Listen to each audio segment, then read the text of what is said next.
Good morning. My name is Mark Sullivan and I'm doing the reflection this morning. It's based on part of 2 Kings chapter 6 and it's talking about the ministry of Elisha the prophet. So starting at verse 8. Now the king of Syria was at war with Israel. After conferring with his officers, he said, "I will set up my camp in such and such a place." The man of God sent word to the king of Israel, "Beware of passing that place, because the Syrians are going down there." So the king of Israel checked on the place indicated by the man of God. Time and again, Elisha warned the king so that he was on his guard in such places. This enraged the king of Syria.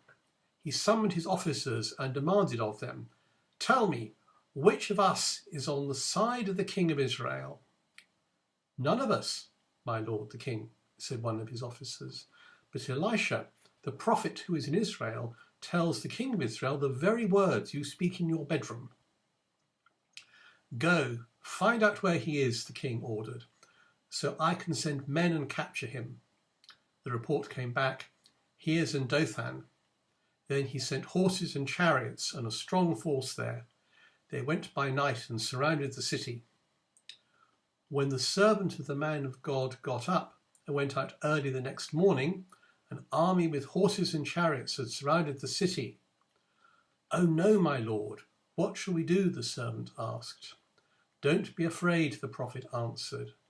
"Those who are with us are more than those who are with them."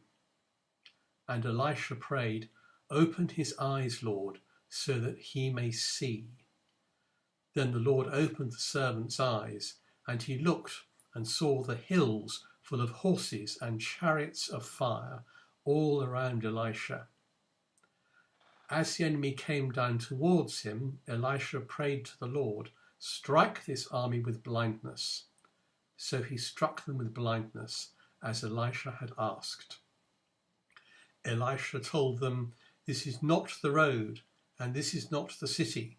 Follow me, and I will lead you to the man you are looking for." And he led them to Samaria. So that's the main part of the story. It's a fairly long reading, I know. The important point to my thinking today is towards the end there, where the servant cannot see what is actually going on, but Elisha can see and knows the plans of God and knows what's happening.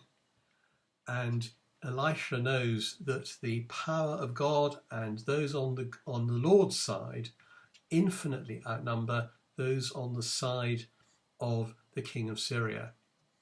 And he then asks the Lord to reveal this to his servant, so his servant can have no fear of the situation either.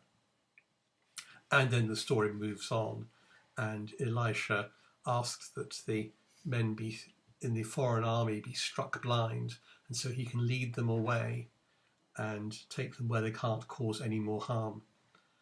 And that's something which speaks to me very powerfully at the moment. We're at the start of a new year. We have got so many different things we're thinking about and so much on our minds. The situation is really complicated at the moment. There is much that concerns us. There is elements that are less concerning, perhaps the news as well. So there's so much that could be on our minds and so many complications in life and the world that we can sometimes tend to lose a focus of what God is wanting to say to us. And certainly that applies to me. I can lose focus on the question of what is God saying, what is God doing, rather than the question of asking, what is the Lord doing? Can I have the right vision to see what God is doing? And that then changes the view of what's going on in the world and changes the view of what's happening. So that is the thought I would like to leave you with today, is can we will we ask God to show us what he wishes to say to us, to show us what he is doing at the moment, and help us to look forward with our knowledge of what he's doing in this complex and confusing world that actually he is in charge of.